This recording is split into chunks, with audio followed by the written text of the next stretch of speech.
Hey guys, it's me, Joy, with Joy to the World Now, like right now. How are you? I hope everything is good.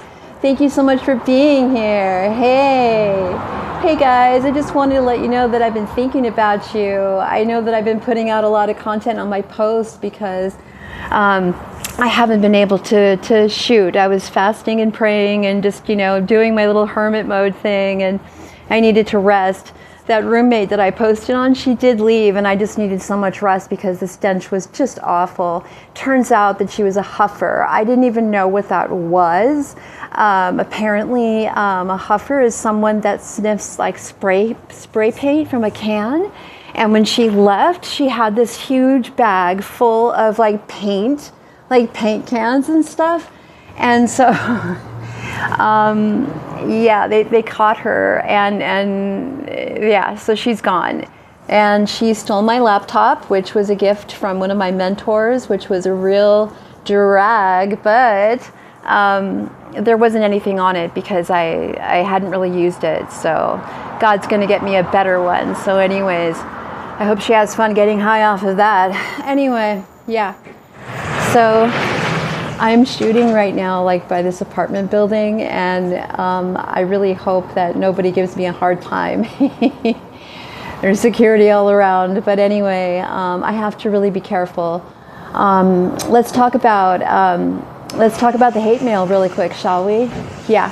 So as you can see from my community board, you can see like this Alyssa Ventura, and like I don't even know the other names, but there's one named Katie, Kenneth, Hannah, Rose. Yeah, we're going to talk about that person for a minute. Yeah, the Lord wanted me to. So basically, this person I knew from the shelter like about a year. We met like about a year and a half ago when they were like in their full female, mode. And then we already have I have a fan watching. It's the hair, Anyway, so basically, we became really good friends. Okay, we met about, like October of last year. And it just so happened that they turned out to be my bunkie, right? So they were like literally like right beneath me. And I'm gonna go over here. So basically, yeah, they were like right underneath me. And it was just so weird. It's like they send stalkers into the shelter like all the time. I've probably dealt with like at least 10 or 15 of them by now, right? And they never succeed in what they're doing. But Kenny, as they were called, was like, Joy, can you help me to get to my more authentic self? Can you help me to become like a man? Like he needed support in transitioning back to being a man. So in the shelter, he was Katie, but outside the shelter, he was Kenny. And he was like 38, like 20 years younger than me. And he wrote me a really mean email, which I posted on my community board. And, they're schizophrenic, like 6 or 7 different personalities. And they were a recovering meth addict. They went through a very abusive relationship. And so I was there for that person. They seemed like they really wanted to get their life together. So, I had a feeling that maybe that they were like an op, and we talked about it and everything. And they were like, oh, don't worry about that, Joy. Like, it'll be fine. Like, I would never do that to you, Joy. Like, so we became friends. And we dated for a little while. But I wasn't dating Katie. I was dating Kenny, okay? And he was very much a man. We never did the boogie or anything like that. We just made out a lot. He helped me to come out of my shell here in Portland and showed me all around Portland how to do the transportation thing, and showed me about like the homeless life out here and stuff. So I'll always be thankful and grateful to him for that. And Kenny, if you're watching, I want to let you know that, even though you got me kicked out of the shelter last year in winter, I know it was Katie and it wasn't Kenny. So I'm talking to Kenny, not to Katie right now. Katie is very jealous of me. She has to be the prettiest girl in the room. And that's who I believe is attacking me right now in the email. So Yeah, so Kenny, with the death 35 that she put in there, so basically you laced the email with witchcraft.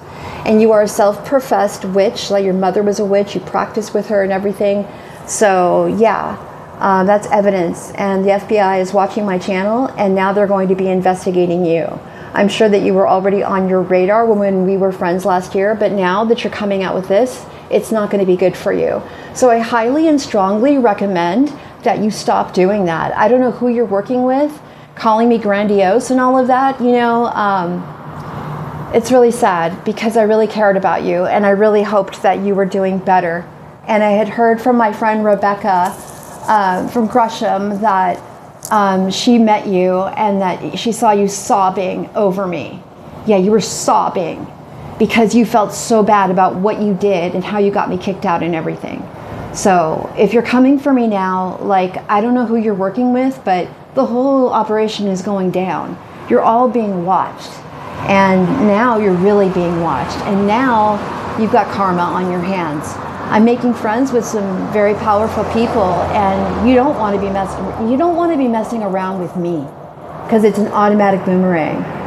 So anyway, that's about all I have to say to that person. But yeah, so you know, if anybody says anything or if you hear anything like I had been promiscuous with him or whatever, that's not the truth. It never happened. You know, Kenny fully understood that I was celibate and that I was remaining so. So there was nothing else other than some heavy makeout sessions, which he was a very good kisser. But anyways, yeah, I'll probably post a song that he had dedicated to me in that time because he actually loved me. So yeah, it's usually the case, like with these men that I've been with that are like hitmen or like you know, stalkers or whatever. They always end up falling in love with me because they see what a sweetheart I am, and you know, I'm just kind of irresistible that way.